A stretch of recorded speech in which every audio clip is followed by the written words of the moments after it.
तो ये देख लो 22,000 के नियर बाय का OnePlus Nord 5 जो हमको बहुत जल्दी इंडिया में लॉन्च होता हुआ दिख सकता है और यही वो फोन है जो इंडिया में लॉन्च होगा। और अगर इसका इस बार डिजाइन मॉड्यूल देखते हो ना तो मुझे कैमरा की जो रिंग है ना वो थोड़ी सी ऐसा लगता है कि सैमसंग से उधार ले ली गई है और थोड़ा सा आईफोन से भी, क्योंकि इसके बाजू के जो फ्रेम्स है वो पूरा इन्होंने ऐसा पूरा फील कर दिया है। और ये फोन आ सकता है Dimensity 9400E प्रोसेसर के साथ में, जो कि 4nm TSMC बेस प्रोसेसर है और TSMC बेस यानी कि थोड़ा सा हीटरिंग वगैरह सब कुछ ऐसा कंट्रोल करता हुआ दिखेगा। तो पूरी कहानी समझते हैं कि ओवरऑल अच्छा है या बुरा है या फिर इंडिया में लॉन्च होने लायक उतना फोन नहीं बन सकता, जो भी है समझते हैं अभी। तो देखो बाहर ये है ना OnePlus Ace 5 के नाम से लॉन्च हुआ है, रेसिंग एडिशन वगैरह करके कुछ तो। और जहां तक जितना अभी तक पूरा इतिहास रहा है कि इंडिया में जो A सीरीज है वही मोस्ट ऑफ इंडिया में कुछ रीब्रांडिंग करके हमको देखने मिलती है। अब ये OnePlus Nord 5 हमको देखने मिलेगा। इसका स्टार्टिंग वेरिएंट जो बेसिकली चाइना में लॉन्च हुआ है 12GB 256 पर और वहां पर 22,000 का मिल रहा है। इंडिया में 22,000 मुश्किल है, ज्यादातर ये फोन हमको अंडर 30,000 मिल सकता है। और बाकी इसके अपर वेरिएंट में मुझे ऐसा लगता है कि 12 तो आएगा बट 8 128 से जरूर स्टार्ट होगा स्टार्टिंग वेरिएंट। तो और रही बात अनबॉक्सिंग में तो सब कुछ है, मतलब बॉक्स चार्जर सब कुछ आता है, वो सब कुछ मिलता है। अब रही बात डिजाइन को लेकर, तो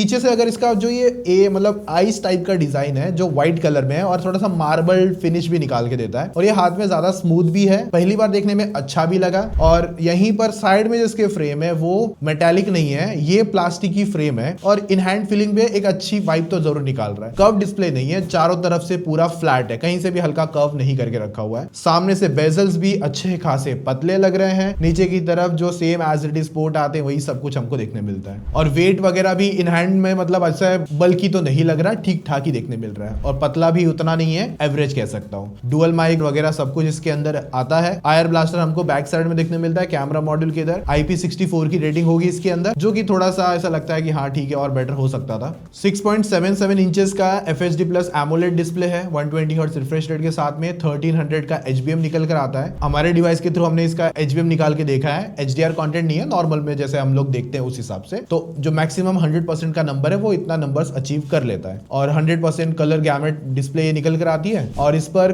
क्रिस्टल शील्ड ग्लास की प्रोटेक्शन निकल कर आती है। अभी कितनी स्ट्रांग होगी नहीं होगी अभी के लिए तो नहीं आइडिया, जब कभी गिरा विरा कुछ हुआ तब समझ में आएगा। HDR में फिलहाल अभी नेटफ्लिक्स नहीं मिल रहा है क्योंकि चाइनीज डिवाइस है, दैट्स व्हाई इंडिया में थोड़ा सा फिर आ सकता है, लेकिन यूट्यूब पर 4K HDR निकाल लेता है और कलर्स वगैरह अच्छे हैं, ऐसे कोई ज्यादा शिकायत नहीं है। आजकल के जितने भी फोन आते हैं ना मोस्ट ऑफ अगर मैं कहूंगा 10,000 के भी फोन होते हैं ना उनके कलर्स डिस्प्ले वगैरह में अच्छे ही लगते हैं, ऐसे कोई साइड में से दिखना विखने का एरर नहीं होता। बाकी इस पर जो ये LTPO पैनल भी नहीं होगा, नॉर्मल 60 90 120 हर्ट्ज पर मूव कर सकता है। और सैड पार्ट तो भाई ये लगा मुझे, इसमें सिंगल स्पीकर है, बहुत सैड लगा भाई। अंडर 30,000 अगर ये आएगा सिंगल स्पीकर बहुत ज्यादा डाउनग्रेड लगेगा, सीरियसली बोलूंगा। और सिंगल में ऐसा नहीं कि ठीक ही है, मतलब अभी स्पीकर आएगा बजेगा तो सही, उस हिसाब से है, कोई उतना ज्यादा हेवी सिनेरियो तो नहीं है। और ना ही इस पे डॉल्बी एटमॉस और स्पेशल ऑडियो ऐसा कुछ नहीं आता, नॉर्मल टाइप सी सपोर्ट आपको मिल जाता है। एवरेज सा स्पीकर है, मल्टीमीडिया पे मुझे स्पीकर को लेकर थोड़ा डिसअपॉइंटमेंट ज्यादा देखने मिला है। बैटरी का नंबर बहुत क्रेजी है, 7100 mAh 7100 mAh की battery with 80 watt charger. Combo अच्छा है, अभी के लिए जितना हमने इस पे यूज करके देखा है मुझे एक्सपीरियंस अच्छा लगा है। और जैसा ऐसा लग रहा है कि जिस हिसाब से ये लॉन्च करने का देख रहे हैं मतलब ये ज्यादातर परफॉर्मेंस पे थोड़ा ध्यान देंगे। हालांकि Dimensity है, थोड़ा सा हिटिंग वाला सिनेरियो बना रहता है, अगर आपने रियल में आपने देखा रहेगा, हमने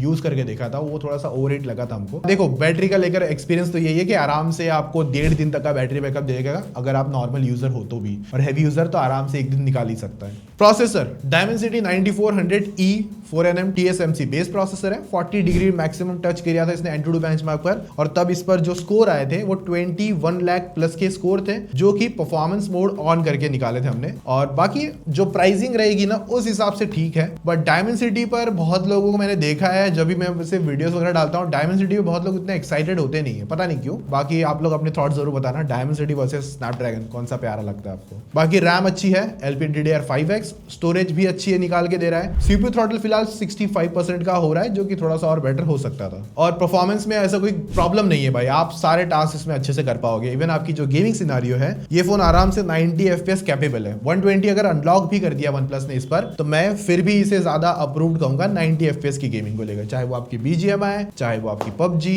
COD मोबाइल पे तो अच्छे FPS निकाल ही देगा, बट BGMI अगर आप ज्यादा हार्डकोर हो तब ये फोन 90 FPS रिकमेंडेड रहेगा। हब्बी के लिए तो फिलहाल इन्होंने 60 FPS ही अनलॉक करके दिया है, और 60 FPS को लेकर ज्यादा कोई कंप्लेंट नहीं है। अच्छा गेम चला रहा है भाई, उतना तो परफॉर्मेंस अच्छी निकाल ही लेता है। और बाकी बाईपास चार्जिंग भी दी इन्होंने इस बार, जो कि एक प्लस पॉइंट बनाता है। एल्गाडो सपोर्ट नहीं ले पाओगे क्योंकि Type-C 2.0 आता है। नेटवर्क कनेक्टिविटी, वाईफाई सब कुछ अच्छा है। इवन एक वाईफाई के लिए गेमिंग चिप भी डाली है इन्होंने, जो कि और ज्यादा अच्छी स्टेबिलिटी निकाल के देगा आपको नेटवर्क्स में। ट्राई बैंड सपोर्ट है, 39 सेंसर्स है, ऑप्टिकल फिंगरप्रिंट सेंसर है जो कि अच्छी तरीके से अनलॉक करके देता है। इंडिया जब आएगा तो गूगल सिक्योरिटी वगैरह के साथ हमको देखने मिल सकता है। एंड्रॉइड 15 विद कलर OS 15 है। इंडिया में कलर OS ना होके, हालांकि सेम ही दिखता है, ऑक्सीजन OS होगा, सेम ही नाम है, मतलब नाम अलग है, काम एक ही है। 3+4 का सपोर्ट रहेगा, मे बी इंडिया में 3+6 भी जा सकता है। एक्सपीरियंस तो अच्छा है, UI को लेकर कोई ग्लिच या कोई इश्यूज तो नहीं है भाई, स्मूथ परफॉर्म करता है, एनिमेशन काफी ज्यादा रिफाइंड लगते हैं, और इवन यहाँ पर ऑप्टिमाइजेशन भी बेटर निकल कर आती है। तो UI को लेकर एज सच कोई ज्यादा कंप्लेंट मेरी तरफ से तो नहीं होने वाली। बाकी कैमरा भी ठीक ही दिया है इन्होंने, अल्ट्रा वाइड सेंसर ही नहीं दिया, अंडर 30,000 मेन कैमरा आता है, 50 MP का, 16 MP सेल्फी शूटर है। तो कैमरा मुझे थोड़ा डाउनग्रेड यहाँ पर भी लगा, मतलब ये और बेटर कर सकते थे,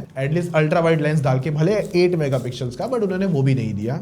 इंडिया में भी चांसेस है नहीं आने वाला, जो है यही आएगा मोस्ट ऑफ। अब कैमरा, ये चाइनीज स्क्रीन ऑप्टिमाइजेशन है, मैं फ्रैंकली बोलूंगा तो कुछ आपको सैंपल्स दिखा देता हूं, इनको लेकर अपना जजमेंट फाइनल मत कर लेना। इंडियन यूनिट आएगा ना, तब उसमें हम लोग और बेटर वे से टेस्ट करके बताएंगे, बट अभी के लिए मैं कहूंगा एक्सपीरियंस अच्छा है, बट बहुत अच्छा भी नहीं है। इवन सेल्फी भी ठीक है, बहुत अच्छा नहीं है। तो कैमरा भी मुझे थोड़े से एवरेज टाइप ही देखने मिल रहे हैं। इंडियन यूनिट पे टेस्ट आउट करके और चीजें फाइंड आउट करेंगे क्या निकल कर आएगा। और बाकी मेन कैमरा पे 4K 60 शूट कर सकते हो, जो कि एक प्लस पॉइंट साइन है, बट फ्रंट कैमरा पे 1080p 60 है, तो यहाँ पर थोड़ा सा बेसिक ही सिनेरियो रह जाता है। तो भाई ये आपका OnePlus Nord 5 कह लो, जो इंडिया में हमको देखने मिलेगा। आपके अकॉर्डिंग इस डिवाइस की बेस्ट प्राइसिंग क्या होना चाहिए? अंडर 30,000 मुझे थोड़ा महंगा लग रहा है, अंडर 25,000 बेस्ट डील हो सकती है, वहां पर मुझे ये ऑप्शन बेटर लग सकता है। बट अगर 28, 29, 30 इस पर आएगा, मुझे थोड़ा सा ऐसा फील होगा कि थोड़ा ज्यादा OnePlus चार्ज कर ले रहा है, क्योंकि इसी फिर प्राइस में आपको और बेटर परफॉर्मेंस वाले फोन मिल जाएंगे। For example iQOO Neo 10R,